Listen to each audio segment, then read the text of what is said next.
I'm your friend Dr. Charles Apoki. I'm still preferring solutions to bad governance in Nigeria. Nigeria operates the executive system of government. We have three arms: the legislative arm, the executive arm, and the judiciary. And these are supposed to be independent, but not so in Nigeria. At the same time, we have states and the local government, three tier. The states, the local governments recently got autonomy and their resources will be directed to them directly. In administration of a state like Nigeria, you have the exclusive legislative list. That is things that can only be done exclusively by a federal government. The printing of currency, defense, owning a military, as at now, owning the police force, managing the police force, um, external affairs, and a few others.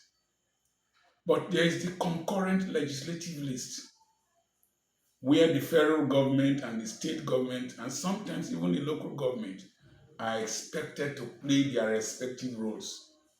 So you have education, that's why you have federal universities and you have state universities. Health, that's why you have federal teaching hospitals, federal medical centers, and you have state hospitals. And then you have health centers in the local government. You have Ministry of Agriculture in the federal government, Ministry of Agriculture in the state, and Department of Agriculture in the local councils.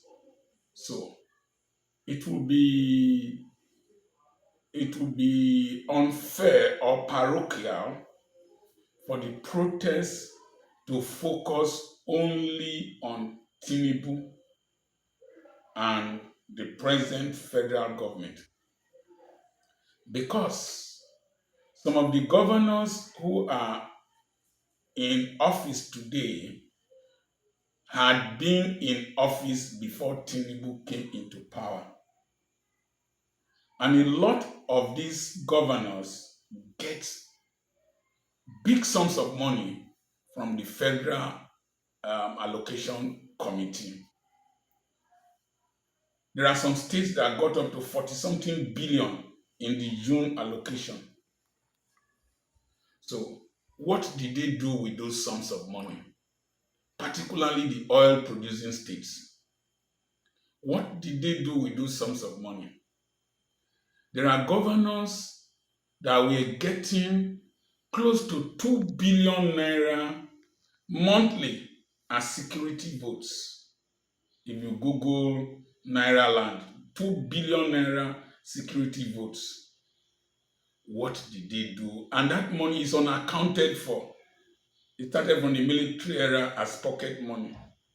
So sometimes this insecurity in these states, as a result, that people want to warrant being allocated that money.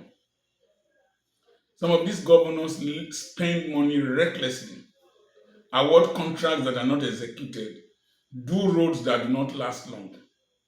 Why can't state governors go into massive food production in their states? The Lagos State Commissioner for Agriculture talked about, I think, agriculture, a 5 trillion naira cow business in Lagos State alone.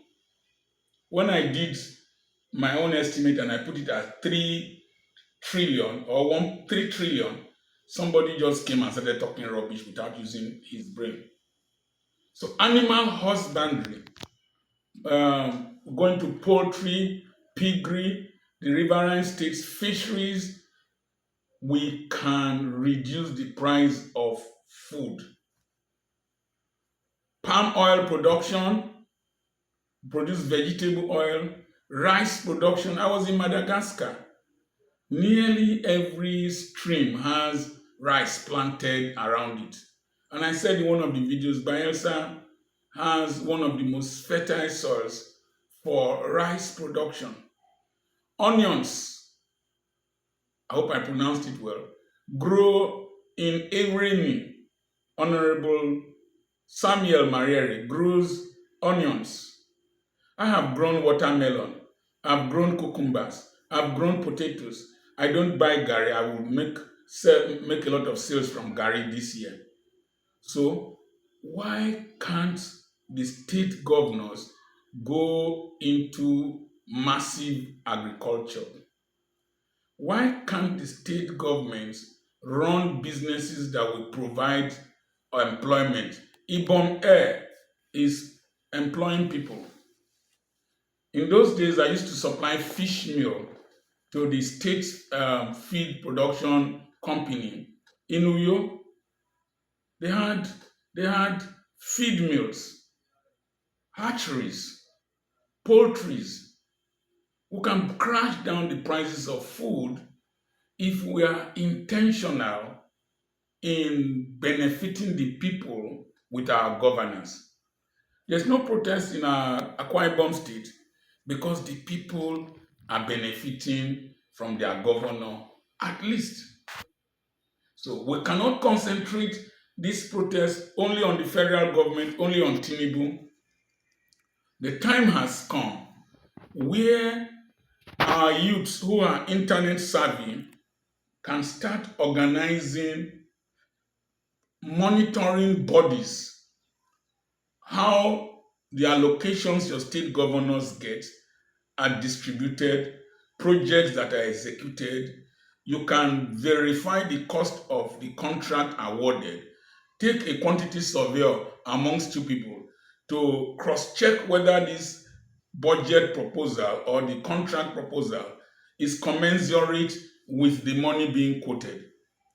We can verify whether the road that was in this budget was done, or is it the same road that the another administration has done that we are commissioning. Like how somebody was telling Obasanjo to commission one road, and Obasanjo told him, I think I've commissioned the same road before.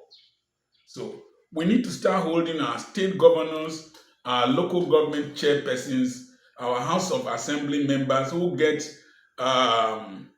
project funds, project constituency funds, our senators who get constituency funds. We should start holding them accountable for the commonwealth that passes through their hands. If not, it will be a wasteful effort just to protest against the bad governance and say it is Tinubu alone that is responsible. It has its shortcomings, but it is fair to be fair. I remain your friend, Dr. Charles Apoki. Our September conference, Sustainable Development in Career and Business, is coming up on the 13th and on the 14th of September. 13th and 14th of September by 7 p.m. Send a message to +234 7052136763. God bless you. I will send you the flyer.